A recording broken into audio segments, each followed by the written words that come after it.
No, not, no. No. Just, I mean, I feel like I could almost curl up with him he's sometimes. like a 1,500 pounds dog. What is up, Ryuji here with Rowdy Girl Sanctuary and Animal Safe Movements, and what we're gonna do right now is take a look at an interview of Tara, who's a former cow breeder, conducted by Renee King-Sonnen, the founder and director of Rowdy Girl Sanctuary. Now, Tara met Renee because she had a cow whose name was JD, and JD got injured, and so in her world, she thought the only solution was to send JD to slaughter, but she just loved JD so much that she wanted to find a way that she could rescue him essentially, and she found out about Rowdy Girl Sanctuary, got in contact with Renee, and long story short, JD is now at Rowdy Girl Sanctuary living out the rest of his life free and not having to worry about ever being sent to slaughter. Now personally, when I became vegan, I would say things like, farmers don't love their animals because they kill them, or farmers only take care of animals because they make a profit off of them. I thought that anyone involved in animal agriculture by default had to be my enemy. However, through my journey as an animal liberation activist, I've had the chance to work very closely with Rowdy Girl Sanctuary for now about 2 years. Now, if you don't know their story, they used to be a cattle ranch, and through working with them, I've had the opportunity to not only speak with Renee and Tommy, who are former ranchers themselves, but to other farmers and ranchers through their program, the Rancher Advocacy Program. Those experiences gave me a whole new perspective on animal agriculture and the people who work within it. Now, I'm not here to defend the actions of farmers, nor do I believe that any animal ever consents to what we do to them in animal agriculture or any system that exploits them. Now, that being said, being open-minded and genuinely listening to where farmers and ranchers are coming from showed me that reality is not so black and white. I was able to empathize with them, connect with them, and see that we might have more in common than I would have thought or even liked to believe. And ultimately, not only did that help me grow as a human being, it made me more effective as an animal rights advocate. So in this video, I want to share with you 3 perspectives that I've gained through interacting with ranchers and farmers by using this interview with Tara to illustrate my points. They cry too. Yeah, I mean, they do. They do. They have I've tears. seen many a tears. I also had another cow named Sylvia. She had what's called a knockdown hip. She did have her baby because she was pregnant.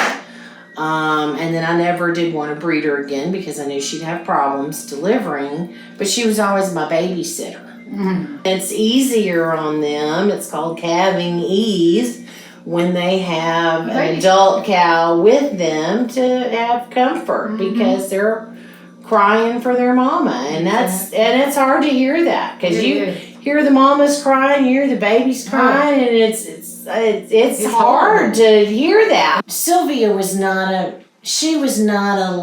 as lovely as JD is. Like JD loves to be petted on and touched. She liked to eat cookies and treats, but she didn't want you to touch her. She's like, don't touch me. You know, that's fine. We all have our boundaries. We all have our Main thing, you know, about Brahmins in particular, shy, curious, and intelligent.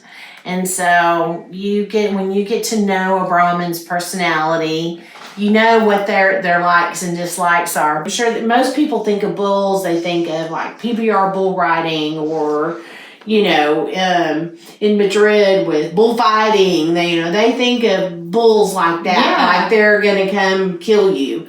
No, not, no. No. Just, I mean, I feel like I could almost curl up with him he's sometimes. like a 1,500 pounds dog. One of the misconceptions that we work hard to clear up as animal rights activists is this idea that animals are somehow inanimate, insentient, stupid objects. Now in the past, because farmers and ranchers are technically the people who are commoditizing and objectifying animals, I thought that they may really strongly cling on to this idea that animals are insentient. And there's definitely a spectrum of people who fall under this umbrella. However, the opposite can also be true. Tara, for example, because of her experience as a cow breeder, knows better than me that animals are sentient and have feelings and personalities and all those traits that matter. She could describe in more detail and more authentically how animals feel and how they have personalities simply because she has so much more first-hand experience than me. Now when I talk to someone and they talk about how they think that animals don't care what happens to them, instead of me having to tell them, well, that's not true because, you know, this is what I found, I can tell them, well, I know this breeder Tara who talks about how even in her small scale ranch, animals still don't want to get into trailers. Or my friend Richard, who was a rancher until very, very recently, told me that when he dropped off his animals at the sale barn, they would look back at him as if he had betrayed them. They were my babies. I knew every single one of them by sight. I knew their mother, their father. I knew them all. It was always hard for me to sell calves, and which you have to do when you're in a cow-calf operation. That's how you make your money. You do. You also have to cull mamas if they're not giving you a baby, they're not making you money, they're only costing you money. So that was always hard for me too, and a lot of times I gave cows a second and third chance because I couldn't sell them because I knew that given the opportunity, if they would have another baby, or because they had a name, which all my other cow-calf operators would be like, don't name them. Stop naming them. Don't name them cows, But Renee. they told me what their name was. I had to give them that told you, name. didn't they? They tell me what their name is. I love animals very much. I know you do. I love that bull out there so much. He picked me for me not to take the responsibility to see him through the entirety of his life where he is safe and cared for makes me irresponsible, and I'm not an irresponsible person. I know you're not. So because of his injury, death was his only option, and I couldn't just sentence him to death. Thank goodness I was watching Animal Planet and saw you guys, and I'm like, that's where he's going. The phrase farmers don't love their animals because they kill them bothers me because it blurs the line between people's actions and their intentions, between what they do and who they are. Farmers kill animals, or farmers send their animals to slaughter, is a factual statement based on their actions, while farmers don't love their animals is an opinion based on how they subjectively feel. Now, is killing a way to show that you love someone? Of course not, that's ridiculous. But if we're gonna make a black and white statement like that, we also have to say things like, couples who fight and hurt each other don't love each other, or parents who verbally abuse their children don't love their children. Are those statements true? Yes and no, and it depends. Now, I'm not saying that parents don't hurt their children or that farmers don't send their animals to slaughter, and however we feel about it certainly doesn't make the situation any better for the victims. But the important point in my view is that cutting off empathy towards how someone feels because of their actions is an obstacle to finding solutions that benefit the victim. To me, acknowledging that people can at the same time send animals to slaughter, do things that are inexcusable from the animal's point of view, and at the same time feel subjective love towards those same animals is extremely powerful and helpful. For one, if we're able to surface those emotions, that can lead people to change, like it has for Renee and Tommy and the ranchers and farmers that she works with in the Rancher Advocacy Program. And for two, again, it's a great point to bring up in conversation.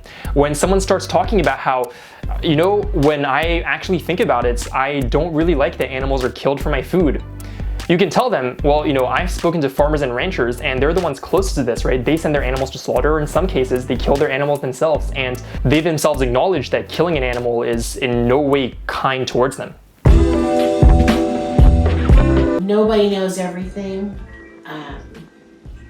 You can always learn something new from somebody who may be in direct opposition to everything you are and believe, but there's definitely something you can learn from them, whether it's what to or not to do, but you can always learn from somebody. And usually the people that are in opposition to you and your viewpoints, those are the best people to learn from. They are. Farming is an activity that requires a lot of knowledge and critical thinking skills. Working the land is hard, and it requires you to be able to think on your feet and quickly solve problems. Now, in the past, I would have thought that speaking of farmers and ranchers and people who work in the industry would be the hardest people to talk about when it comes to the ethics of killing animals for food, or even how the environment is being destroyed by animal agriculture. But what I found is that if you're able to enter in a non-confrontational dialogue with someone who's, say, a farmer or rancher about those topics, it can happen that they're a lot more reasonable than the average person who lives in a city. Renee, who knows this better than me, has used this to engage in conversations with farmers and ranchers, and as a result of that, there are 3 families of ranchers and farmers who are now vegan and on their way to transforming their animal-based operation into a plant-based business with the help of the Rancher Advocacy Program. Alright, so hope you enjoyed this video, and now first things first, if you want to see the full interview with Tara, I left a link down below. And now, like I said at the beginning, the world is not black and white, so I'm not saying here that all farmers or all ranchers are like this. That being said, there is a portion of people who work in animal agriculture who do feel conflicted about what they're doing.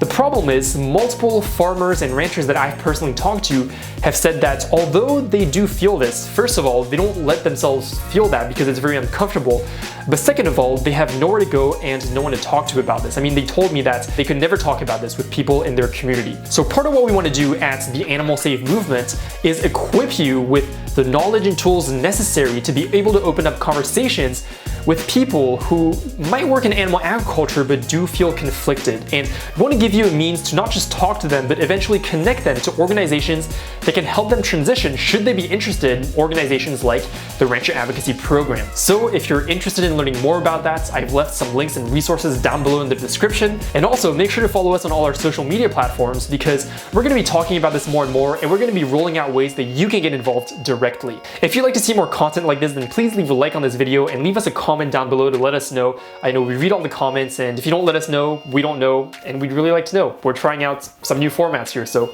let us know.